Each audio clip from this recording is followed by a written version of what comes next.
Gracias. Sí, a ver.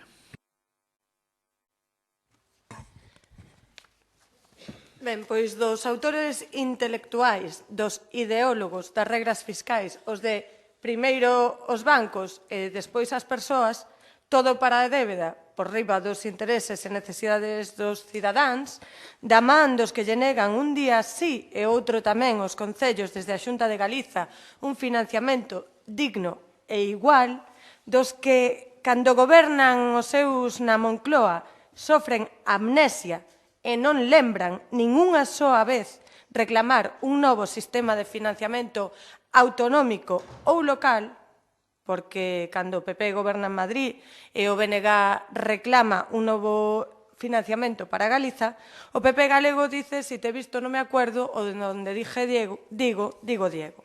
Chega hoxe esta moción que lle reclama ao Estado que lles permita aos concellos destinar o superávit de 2024 nas mesmas condicións que o ano anterior.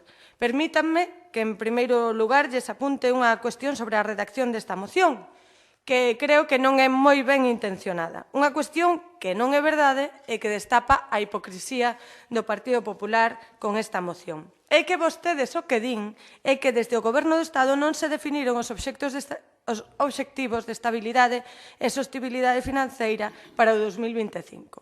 E isto é mentira, e sábeno. Sí que se definiron, levouse o Congreso das Deputadas e dos Deputados, pero o Partido Popular votou en contra. De feito, os obxectivos de déficit para 2025 retomaban os que inicialmente decidira o Goberno do Estado e que foran rexeitados pola maioría do PP no Senado e despois de novo no Congreso, cousa que vostedes ocultan nesta moción e non me extraña. Pretendían ofrecer unha maior flexibilidade ou marxe fiscal ás comunidades autónomas e aos concellos.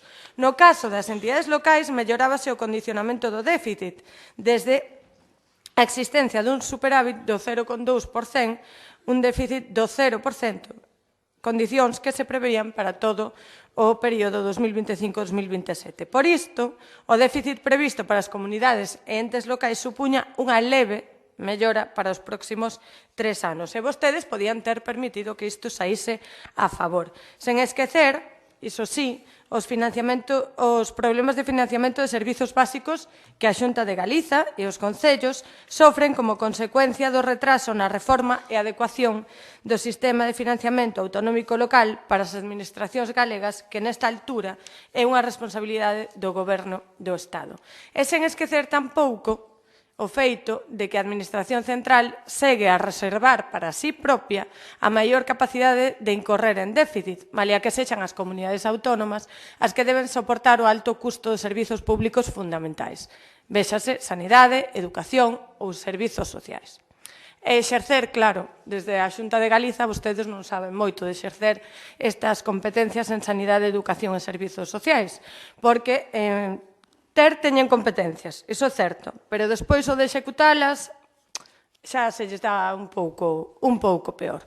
Por certo, que lles quedaron máis de 1.000 millóns de euros sen gastar do orzamento da Xunta de Galiza en 2023, así que se podían aplicar un pouco o conto. Pero, bueno, esta é unha demanda, a da moción, que se podería considerar razoável, non?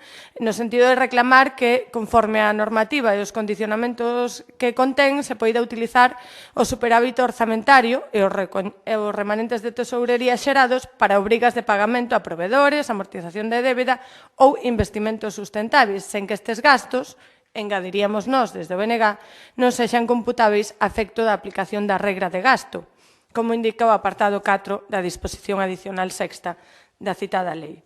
Pero, claro, isto está moi ben como moción tipo do Partido Popular a presentar en todas partes, pero aquí estamos na Deputación da Coruña, estamos en Galiza e eu creo que tamén deberíamos deternos, de paso que traen vostedes esta moción, en como están os concellos galegos, porque se vostedes traen esta moción é porque detectan, efectivamente, que os concellos galegos están afogados. Pero por que están afogados os concellos galegos?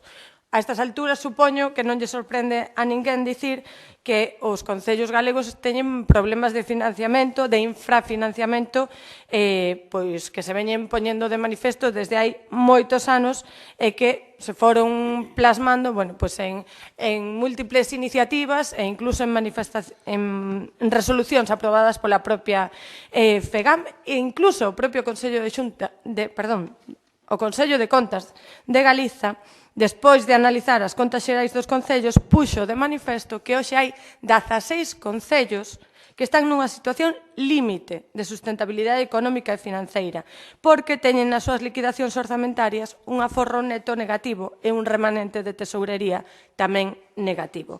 E hai outros 62 concellos que teñen algún destes dous problemas, o que pon en xaque as súas economías.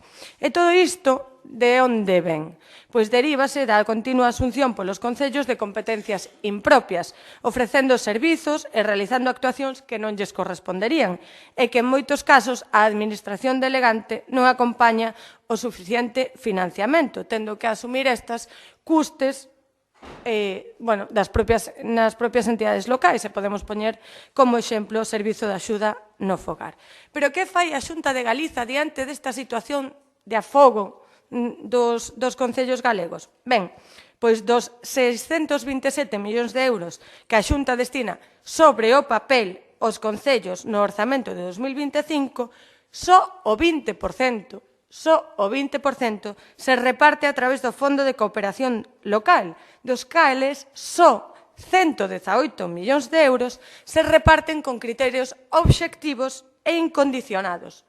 118 millóns para 313 concellos.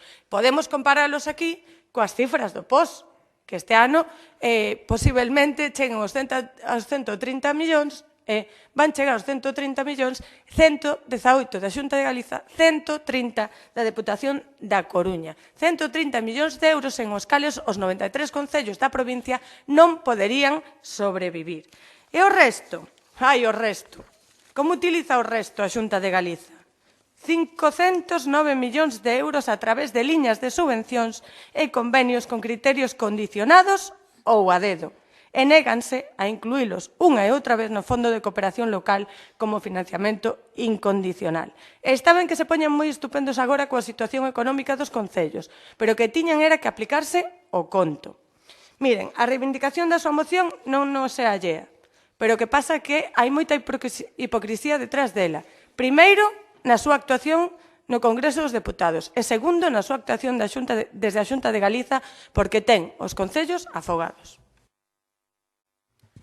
Sí, un par de cuestións. É imposible abstraerse de como está a funcionar o Partido Popular no Estado. E o certo é que vostedes veñen aquí a reclamar unha cousa que é do Estado, que poden solucionar vostedes cambiando de actitude no Congreso das Deputadas e dos Deputados, pero vostedes prefiren optar por outra maneira de facer política coa que nós, desde logo, non concordamos. Mire, señora Sanjurjo, vostede di que no bloque que bramamos por pagar os bancos e por amortizar débeda. Non, señora, polo que bramamos é porque houve un momento concreto na historia do Estado español no que se priorizou pagar a banca por enriba dos dereitos, por enriba das persoas, por enriba das necesidades das persoas. Por iso bramamos, Por iso bramamos. A ver si falamos con un pouquiño máis de propiedade, non? Miren, vostede acaba de facer aquí como un alegato de que están moi preocupados polos concellos. Volvolle repetir o que lle dixen na outra intervención. Vostedes non están preocupados polos concellos. Non están preocupados porque na Xunta de Galiza non atenden os concellos, non atenden a todos os concellos por igual, perdón, e despois acaban de amosar vostedes coa súa abstención ás bases do POS que tampouco están de acordo, acaban de confirmar unha vez máis que non están de acordo con un reparto equitativo dos fondos públicos. Entón, claro, aquí todo no seu sitio e todo moi clariño. Nós non imos votar a favor da súa moción porque non acaban de aceptar dúas emendas que son básicas, que son básicas, aumentar o Fondo de Cooperación Local e que vostedes solucionen as cousas onde as teñen que solucionar, que no Congreso dos Deputados e que permitan que no Congreso dos Deputados se aprobe algo, unha normativa que permita aos concellos, desde logo, utilizar o superávit para o que están dicindo aquí que defenden. Nada máis.